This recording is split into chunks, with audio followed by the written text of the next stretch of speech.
Hey there friends, Nibs again. Out here in the backyard just doing a little bit of goofing around tonight. It is a hot one, but I wanted to get out and play around a little bit, so I'll probably be sweating my butt off before I get done with this, but I wanted to do a head-to-head challenge for you guys tonight. This one here is one that I thought was one of my biggest guns in the collection, but I think I'm wrong now. But this one is my Diana model 4852. This one is a side lever Springer rifle, and it's kind of an oddball in my collection. And then I'm gonna put it up against head-to-head against the newcomer in the crowd here. This is the Walther Force 1000. And I've been doing a little bit of research and had a couple people comment, and it looks like this was actually made in China by and distributed by Umarex, and Walther was just one of several, I guess, companies that actually had this licensed for them. Another one actually was Hammerly, which Hammerly's was also called the Force 1000, but there was a couple others and I don't recall them off the top of my head, but it's actually a pretty cool gun. It has it has an adjustable trigger, and I've got the instructions to do the adjustments on it, but I haven't messed with it yet. So, but I'm going to shoot a couple of groups with each one, and we'll measure them up and compare them. It was several people had stated that I should try some heavy pellets, so I'm going to be trying these JSB Diablo heavies, and they are an 8.26 grain. Not the heaviest pellet in my box, but and then I'm gonna Walther did really good with these premiums, so I'm gonna try these, but I'm stretching it out a little bit farther. I got it about 15-16 paces out now, 15-16 yards out, and let's go ahead and get started because it's gonna take a while to get all these shots downrange. I'm gonna start out with the rifles, the ones that this one did good with, and we'll go ahead and see what kind of groups we can do. So I've got the safety fixed on this one, so that's working a lot better now.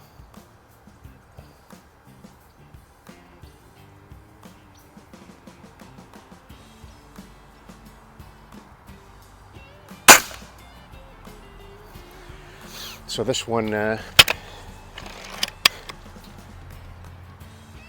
I said in my video the other day, the trigger on this one is about 3 pounds 2 ounces, so it's a pretty nice trigger. Not terrible right out of the box, but from what I can see, at least looking at the Hammerly instructions, it looks like we can get this one down pretty good.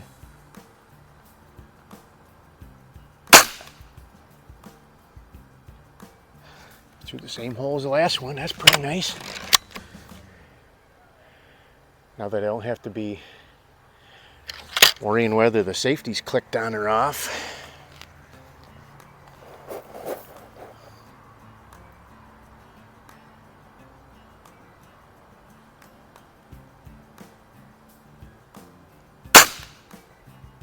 Almost through the same hole. Just made the hole a little bit larger.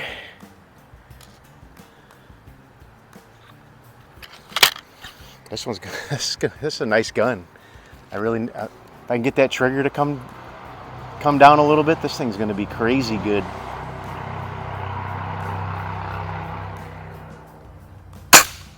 Oh, I pulled that one. I was bobbling. I shouldn't have pulled the trigger. But it is what it is.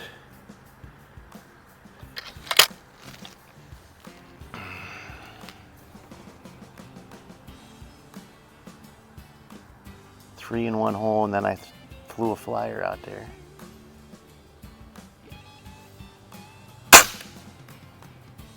All right. Well, that's a good looking group, regardless if it wasn't a one hole group.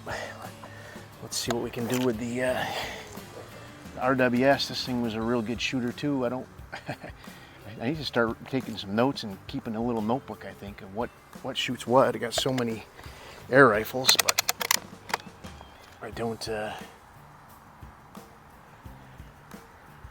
I really just need to start doing that, because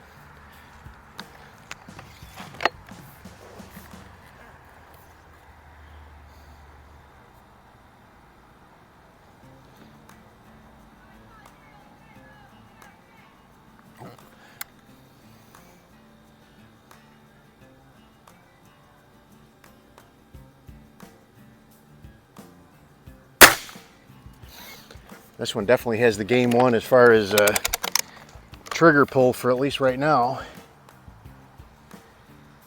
Just trigger feel in general.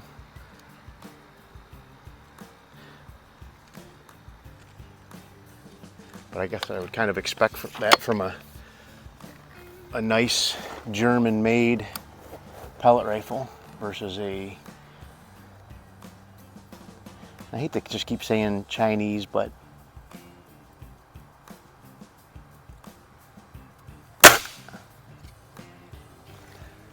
we'll get a little bit bigger. This is one of those ones, it does have an anti-bear trap to keep this from slamming up on your fingers, but you never want to trust it. You always want to keep your cocking arm across this arm to keep that from being able to fly forward. It's just like a guillotine. It'll take your tip of your finger right off. So just got to be careful with that.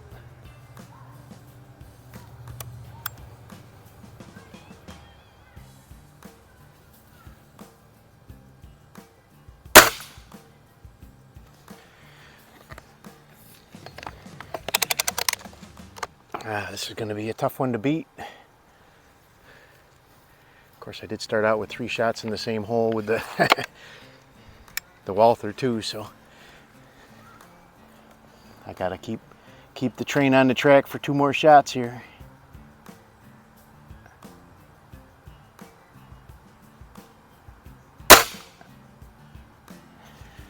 That's not bad. Just kind of getting an elongated hole there.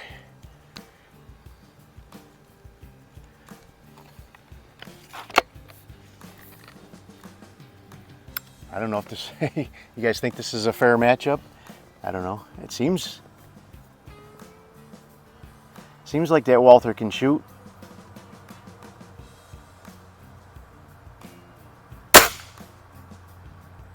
All right. Well, it's not a perfect group, but I think it's a little bit better than the one from the Walther, but we'll go ahead and measure those guys up and see in a couple minutes. So let's switch back over to the Walther. Now we're going to go with these JSB heavies here, and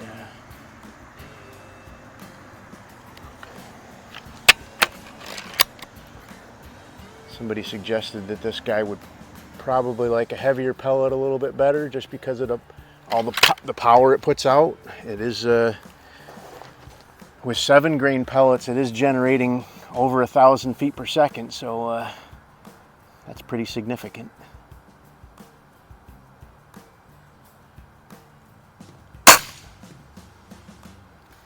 Going a little high, but we're going for group size, not for shot placement on these targets. Just using those as a point of reference.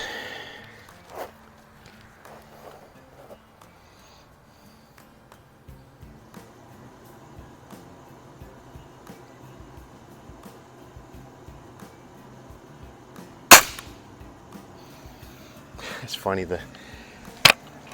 I've got the targets hung on a box, and you guys won't see it because I got them zoomed in so close, but every time the bullet hits, the wad cutters are spitting chunks of paper out the backside all over the lawn, like confetti going all over the place.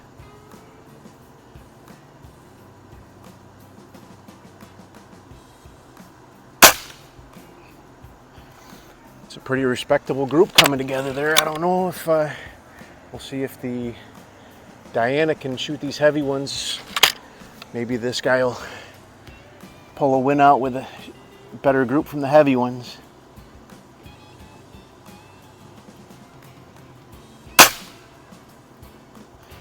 It's a decent looking group. Got one little flyer, kind of flyer off to the right or left a little bit. And just keep in mind, people, I haven't done anything to this yet. I haven't touched the trigger. I haven't done anything to the spring or shot cycle or anything, so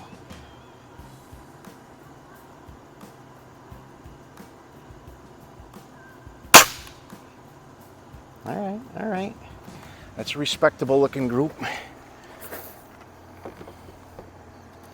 Let's go ahead and get 5 more out here and let's fling some heavies with this RWS, the Diana.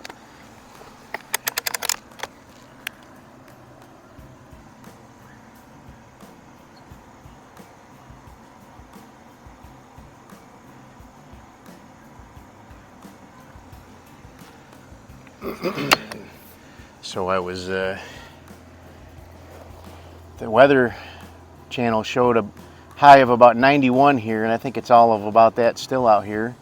But when I jumped in my car earlier, it showed it was 106 degrees out in the sun, so.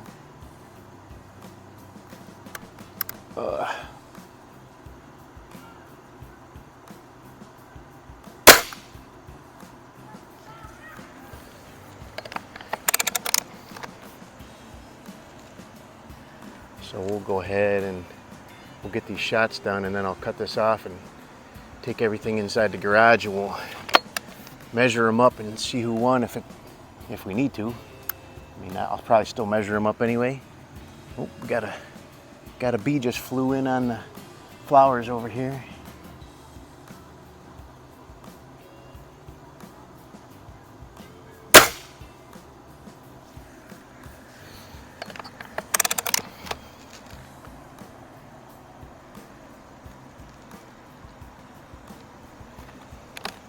I like these springers, they got lots of power.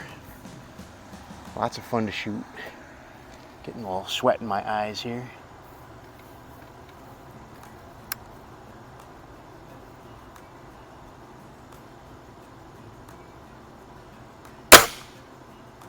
All right, this one's not doing so good with these heavier ones, so might give that that Walther a little bit of edge.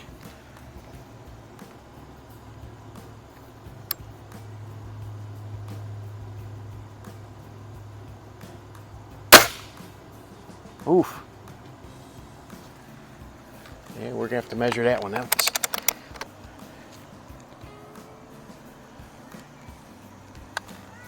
It's all fun. Just fun and games. That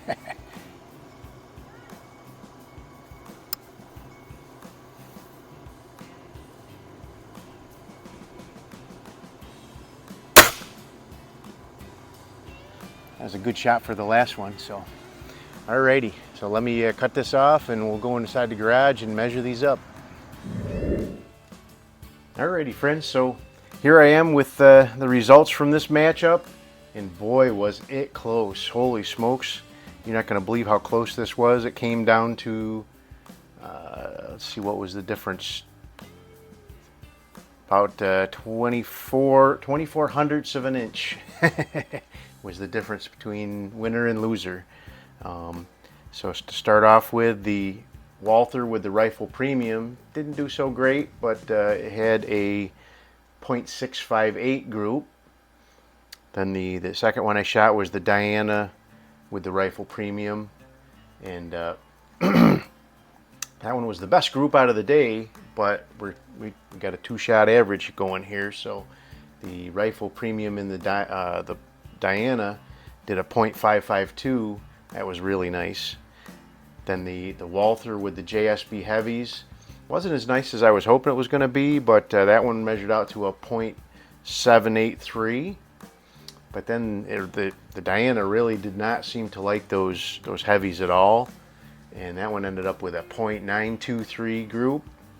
And what I did was I took both of those numbers and I added them together, and I think this is probably the right way to do this to get a fair comparison. But I ended up with Walther ended up with 1.441 combined total inches between the two groups, and the Diana just a little bit over it with 1.475. So the Walther actually won this head-to-head challenge. I was pretty surprised about that. After that group that the Diana laid down on the first round there, I really thought it had it in the bag, but there you go. A lot of fun. Plan to see a lot more of that Walther out there doing these challenges and stretching this guy out and just seeing what we can do for groups, 25, 30 yards maybe. I'm not sure. It's got the power to do that, and I was pretty sure it's probably sitting right in here as my most powerful air rifle right at the moment. The Diana with 7-grain pellets was, I think, right around mid 900s. And my, what do you call it, my Ruger Airhawk, that one was in the high 900s with 7-grain pellets. So, but the that Walther Force 1000, that one was averaging about 1,033 feet, and it can shoot too. It's just not a show and go. It's got some chops as far as being able to shoot too. So anyway, I hope you liked the video. If you did, like, share, and subscribe. Make sure you hit that notification bell. You'll be notified when I do post up new videos. Till next time, have a great day.